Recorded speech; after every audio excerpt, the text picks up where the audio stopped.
ध्यान के लिए पहला काम है स्थिति। आप किसी भी तरह बैठ सकते हैं।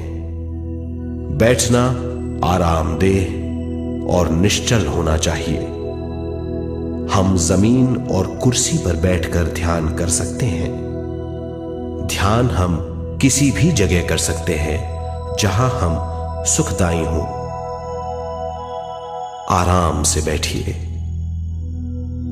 पैरों को मोड़िए, उंगलियों को फंसाइए, आंखें बंद कर लीजिए। अंदर और बाहर की आवाजों पर रोक लगाइए। किसी भी मंत्र का उच्चारण नहीं कीजिए। पूरे शरीर को ढीला छोड़ दीजिए। ढीला, बिल्कुल ढीला। जब हम पैरों को मोड़ते हैं और अंगुलियों को फंसा लेते हैं तो शक्ति का दायरा बढ़ जाता है,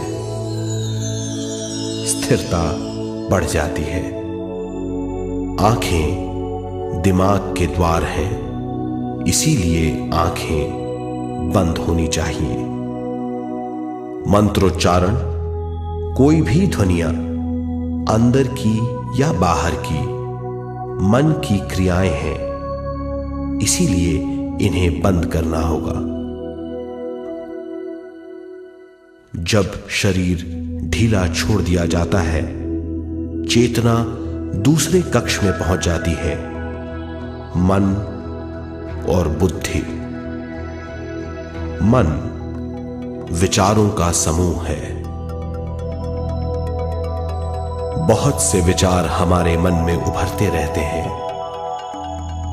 जब विचार आते हैं तो प्रश्न भी उठ खड़े होते हैं, जाने और अनजाने। मन और बुद्धि को भावातीत करने के लिए हमें अपनी सांस पर ध्यान देना चाहिए। अपने आप पर ध्यान देना हमारी प्रकृति है। जानबूझकर सांस न लीजिए। जानबूझकर सांस लीजिए, न छोड़िए। सांस लेना या छोड़ना अनायास होना चाहिए। प्राकृतिक सांस पर ध्यान दीजिए। ये इसकी व्याख्या है, यही तरीका है।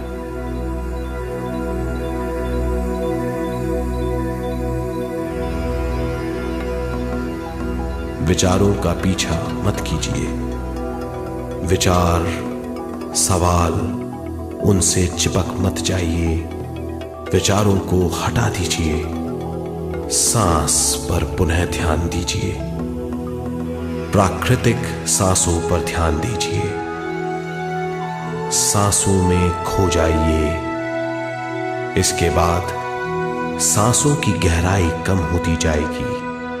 धीरे धीरे सांस हल्की और छोटी होती जाएगी।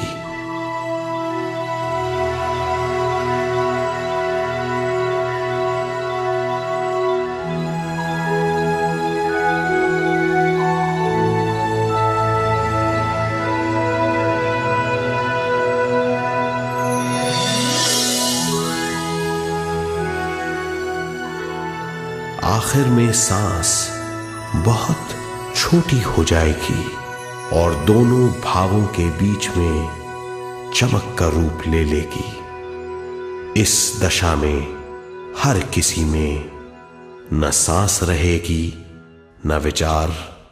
वो विचारों से परे हो जाएगा। ये दशा कहलाती है निर्मल स्थिति या बिना विचारों की दशा। ये ध्यान की दशा है।